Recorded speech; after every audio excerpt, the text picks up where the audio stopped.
ये कहानी है नीलवन की, जो आर्यावर्त की सीमाओं से परे स्थित था। कहा जाता था कि इस रहस्यमय वन में देवताओं की सांसें बसी हुई थी और हर पेड़ हर पत्थर किसी न किसी गुप्त रहस्य को अपने भीतर छुपाए बैठा था। नीलवन के गहरे जंगलों में एक प्राचीन आश्रम था जहां महर्षि कश्यपदत्त तपस्या में लीन रहते थे। उनकी तपस्या इतनी गहरी थी कि वन के सभी जीव जंतु उन्हें अपना संरक्षक मानते थे। पेड़ पौधे उनकी उपस्थिति में और भी हरे भरे हो जाते थे। लेकिन इस वन का सबसे बड़ा रहस्य था वनयक्ष, एक अदृश्य रक्षक जो हमेशा वन की सुरक्षा में तत्पर रहता था। वनयक्ष कोई साधारण प्राणी नहीं था, वो ना तो पूर्ण देव था और ना ही दानव। वो प्रकृति की चेतना से जन्मा एक दिव्य प्राणी था जिसका एकमात्र उद्देश्य था नीलवन की रक्षा करना।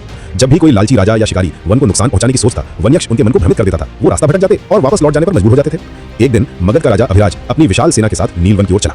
उसने सुना था कि इस वन में अमरता देने वाली जड़ी बूटियां मिलती हैं। लालच ने उसकी आंखों पर पर्दा डाल दिया था। रास्ते में कई ऋषि मुनियों ने उसे चेतावनी दी, लेकिन अहंकार में डूबा राजा किसी की नहीं सुना। जैसे ही राजा अभिराज नीलवन की सीमा में दाखिल हुआ, वन का माहौल बदल गया। हवा में एक अजीब सी खामोशी छा गई।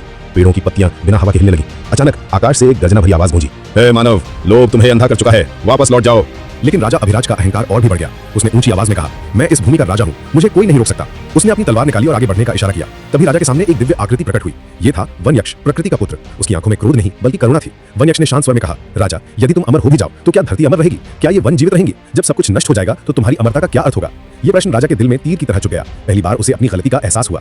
तभी महर्षि कश्यपदत्त वहां पहुंचे। उन्होंने राजा से कहा कि जो प्रकृति की रक्षा करता है वही सच्चा राजा होता है। शक्ति का मतलब विनाश नहीं, संरक्षण है।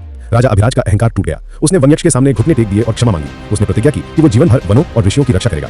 वनयक्ष ने मुस्कुराते हुए राजा को आशीर्वाद दिया और फिर से अदृश्य हो गया। राजा अभिराज खाली हाथ लौटा, लेकिन उसका दिल भरा हुआ था। उसने अपने राज्य में वापस जाकर वनों की कटाई पर रोक लगा दी और प्रकृति संरक्षण के नियम बनाए। नीलवन आज भी फल फूल रहा है और वनयक्ष आज भी उसका मौन रक्षक है। ये कहानी हमें सिखाती है कि सच्ची शक्ति प्रकृति पर अधिकार जमाने में नहीं बल्कि उसके संरक्षण में है। जब हम प्रकृति का सम्मान करते हैं तो वो हमें अनमोल खजाने देती है, शांति, समृद्धि और सच्चा आनंद।